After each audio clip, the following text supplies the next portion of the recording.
Hello, welcome to our Halloween edition of First Chapter Friday. So, what book did I choose that I thought was absolutely Halloween worthy?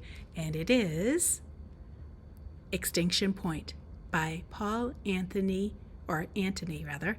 Jones. Okay. This is a science fiction about the end of the world type of scenario. And we begin now. Chapter 1. The waiting room was small and cramped. Emily hated it. The drab off-white colored walls, lined with cheap folding chairs, it only added to her sense of claustrophobia. At the opposite end of the room, a bored-looking receptionist tapped at a keyboard with a single, neatly manicured finger, her jaw working a piece of gum. It appeared occasionally between the young woman's lips as a pink bubble before popping noisily and disappearing again. A gray-haired man and a teenage boy sat waiting for their turn to see the doctor. The kid was absorbed in a cell phone, his thumbs flying over the tiny keyboard, while the man flipped through the pages of a tattered magazine, pausing now and then to raise a hand to his mouth to cover a dry, raspy cough. Emily glanced at the magazine in the man's hands. Dog Grooming Monthly, the title read. Why do these offices always have such weird taste in magazines? Emily wondered as she made her way over to the receptionist's desk. Was there some obscure magazine subscription plan especially designed for doctors, dentists, and accountants' waiting rooms? The receptionist was too engrossed in whatever was going on with her computer to notice Emily as she waited patiently in front of her desk. After a half-minute of standing there, with not even a glance from the woman, Emily cleared her throat loudly. "Hi, I'm Emily Baxter from the Tribune. I have an 11 o'clock appointment with Dr. Evans," she announced. The receptionist, stopping her constant chewing momentarily, so she could push the gum to one brightly rouged cheek, glanced up from her computer, which Emily could now see had some kind of game running.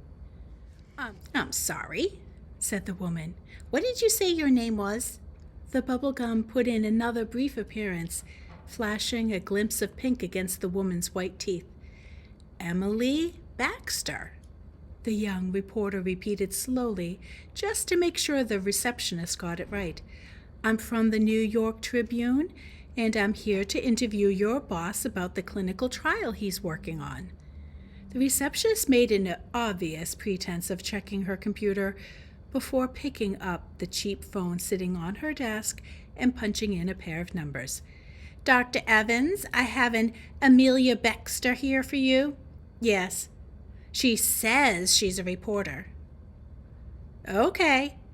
Emily matched the woman's disingenuous smile at the obvious mangling of her name. "His office is just down here," the receptionist continued, gesturing toward a corridor behind her desk. "Third door on the left." "Thank you," said Emily, as she moved in the direction the woman had indicated. But the receptionist's attention had already returned to the pressing issue of her computer game. "B-word," Emily muttered under her breath before she knocked on the office door. 45 minutes later, Emily allowed the door to the doctor's office to swing shut behind her. She let out a small sigh of contentment as the sounds and smells of New York washed over her. Emily loved this city. She'd grown up in Denison, Iowa, a small backwater farm town that was as unremarkable as the hundreds of other towns surrounding it. Looking back, it seemed like she had spent most of her youth just waiting for the moment when she could get out of town and move somewhere, anywhere, as long as there were people, lots of people. She had never meant to be a reporter. In fact, she had fallen into it rather by luck than by design. Like many small towns, hers had an even smaller local paper. It published an issue once a week covering everything from the county sheriff's arrest record to the usual small-town politics. They had been looking for an entry-level reporter to cover the local town board meetings, and Emily had, on a whim, decided to apply for the position. Hal, the editor, had interviewed her. He was a grizzled old man who looked 80 but could well have been 100 for all she could tell. He had been in the newspaper business since the Second World War, when he had served with the U.S. Marines Combat Correspondent Corps. He had told her he would try her out and pay her a stringer, for a couple weeks. "If you fit in, we'll see about something permanent, young lady," he had told her. Emily had taken to the job in a way she never imagined possible. Within a month, Emily had secured her place as a staff writer for the little paper. 2 years later, Emily found herself promoted to lead writer. "Comfortable as a tick on a dog's A," Hal had eloquently described her success.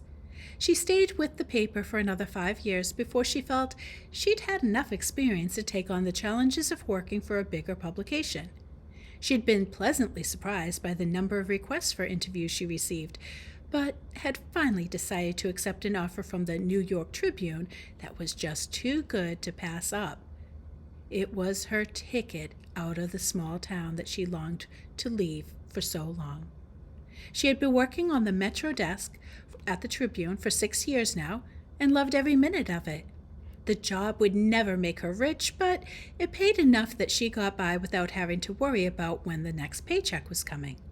She lived alone, so she didn't have a lot of overhead that other reporters had, like a family to take care of. Emily never learned to drive. There never seemed to be a need for it. Back in Denison, she could hop on a bike and be anywhere she needed to be in less than 10 minutes. In New York City, she would have spent more time stuck in traffic jams than she could afford, so she stuck with her trusty bike. For longer jaunts, she'd usually take the subway. Of course, no matter how she loved this job and the city, there would always be days like today. It was sweltering hot, 92 degrees with 65% humidity. When you coupled the coma-induced humidity and heat with the idiot receptionist and her equally annoying boss, you had the makings of a less than perfect day. But Emily didn't mind too much. It was almost noon, and she had had her first story for the day in the bag, which meant she was already ahead of the game. She had a choice now: head back to the newsroom or grab a bite to eat at a local cafe and then write up her article. Emily pulled her smartphone from its holder on her belt and checked her itinerary for the day. She had another 3 hours before her next appointment, so the choice was hers. There was a small internet cafe a couple blocks away that she knew also did an astoundingly good BLT sandwich. At the thought of it, her stomach gave a little grumble. Well, that decided it then.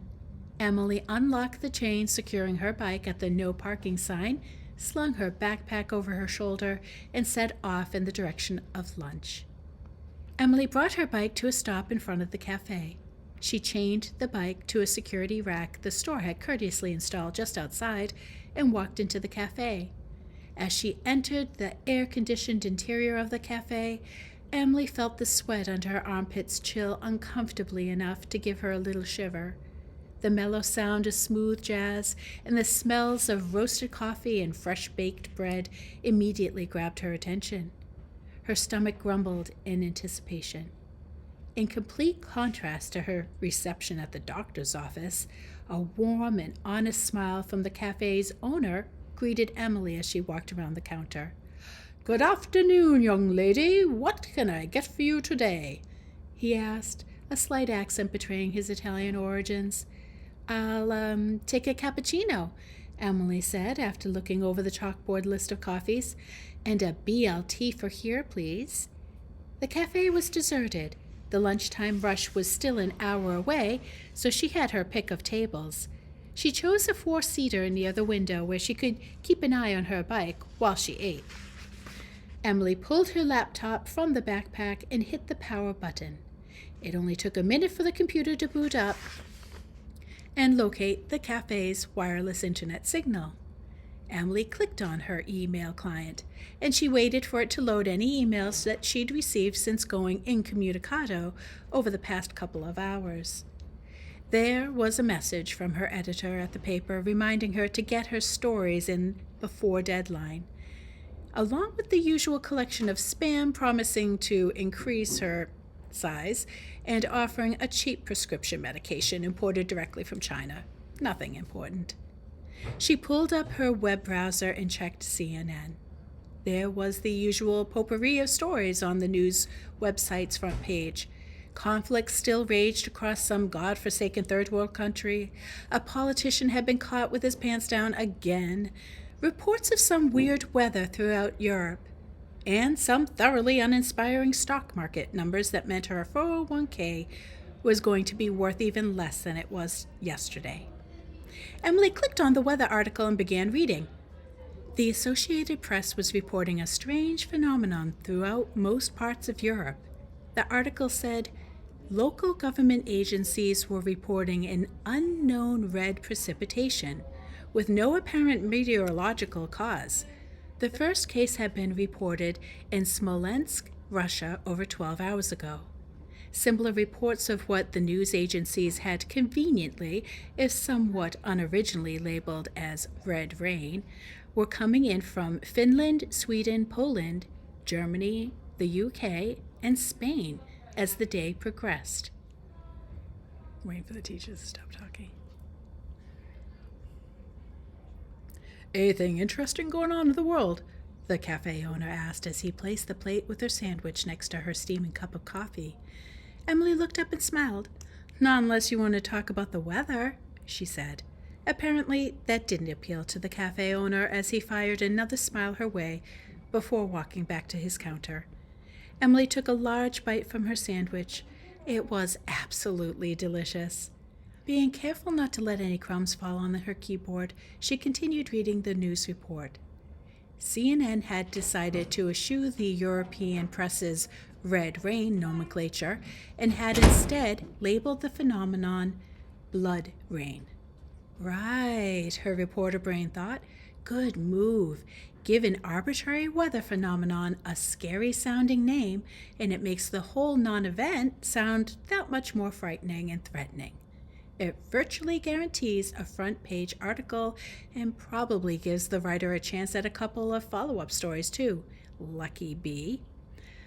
The news piece had also had a selection of quotes from eyewitnesses to the blood rain epidemic sweeping across Europe.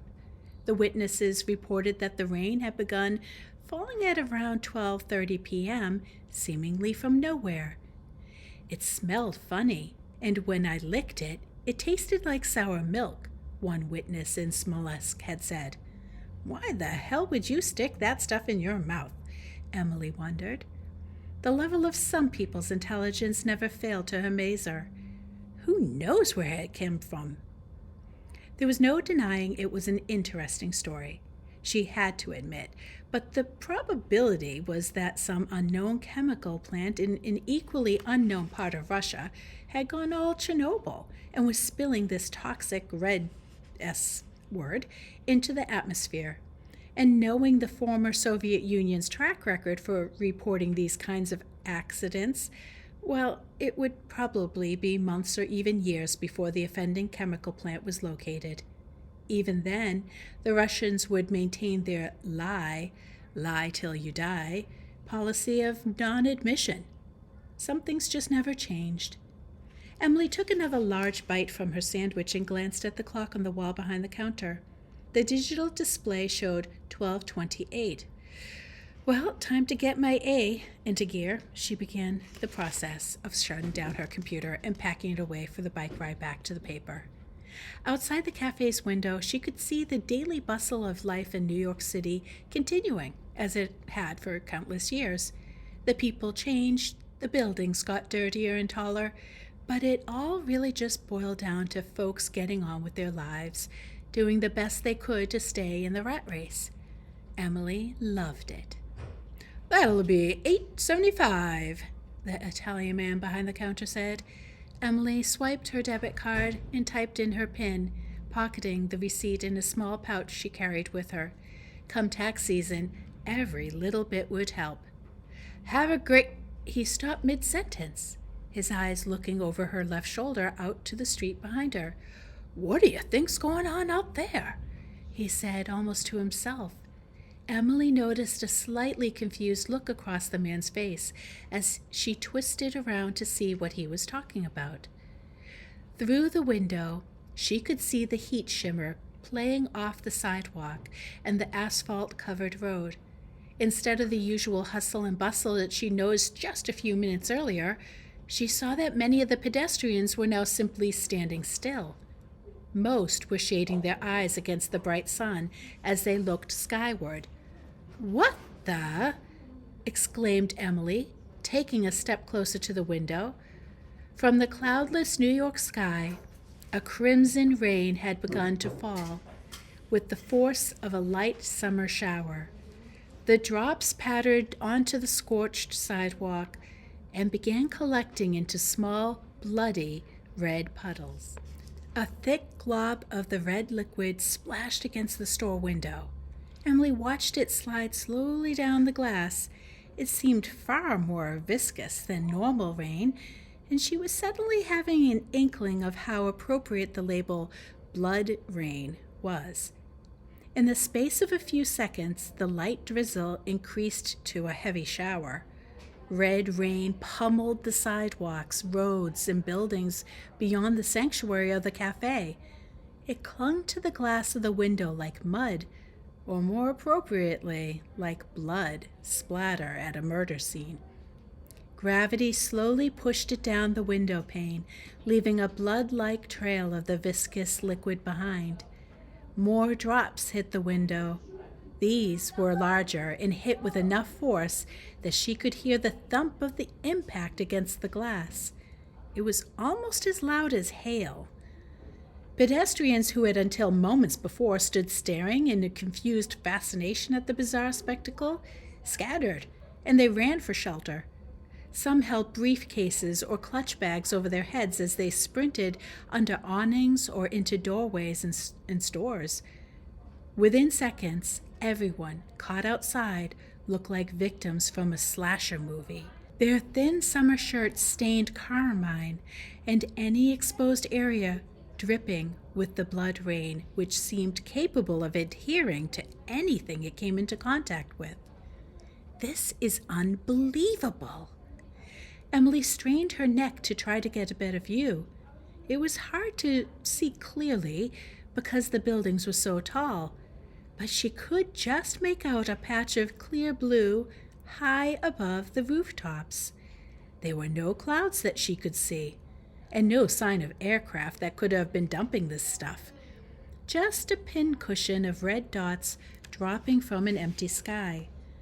So much was falling now that large pools of the gunk had formed on the pavements, fed by the overflowing gutters of the buildings that spewed bloody waterfalls onto the streets below like severed arteries.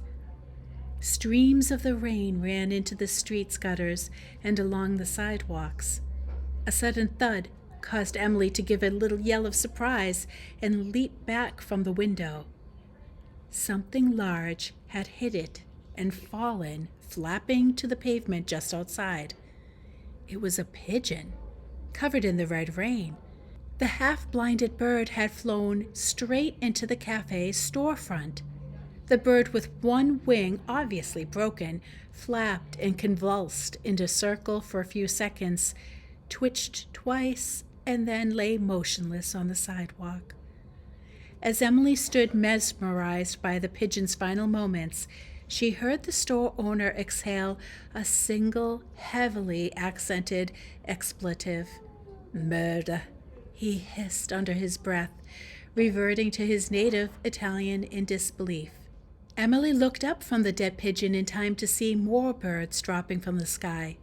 They spiraled down like autumn leaves, bouncing off car roofs or hitting the sides of buildings, then falling into the road where some were promptly crushed beyond recognition under the wheels of the few cars still moving. Emily wasn't sure, but she thought she saw crows mixed in with the dying pigeons. Something even larger. Was that a seagull? Crashed into the windshield of a parked car across the street, setting off the anti-theft alarm, which whooped and wailed in protest. And then, just as suddenly as it had all begun, The deluge began to slow. The harsh patter faded away to nothing, leaving behind congealing pools of the strange red liquid, clinging and dripping from every exposed surface, and 8 million utterly perplexed New Yorkers. Within minutes of the red rain stopping, people began to abandon their shelter, tentatively edging out from wherever they had managed to take cover. Some, in typical New Yorker fashion, seemed totally unfazed by the event, interested only in continuing on whatever they had been doing before the interruption to their day, apparently unconcerned with the unprecedented phenomenon they had just witnessed. Others, in complete contrast, decided to bide their time, choosing to stay exactly where they were rather than risk being caught in another downpour of blood.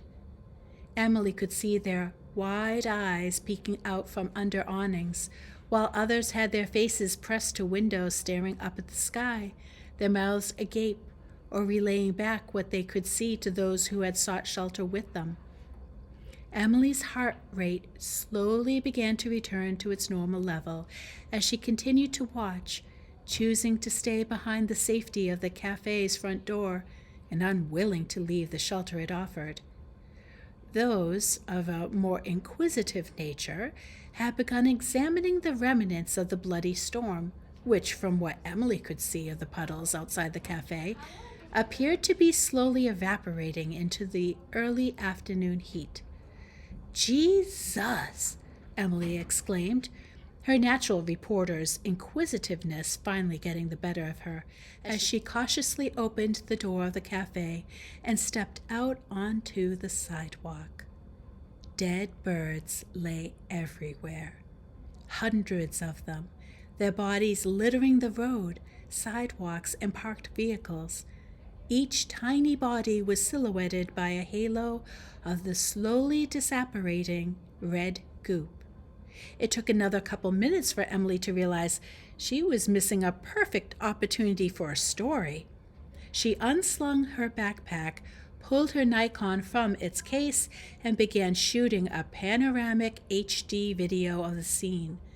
After she recorded enough footage, she switched the camera to regular photo mode and began firing off close-ups of the dead birds, the pale, shocked faces of bewildered locals, and most importantly of all, the now fast disappearing remnants of the red rain. With that, I'll call Miss Lawrence to the library at this time. I'll call Brooks Lawrence to the library at this time.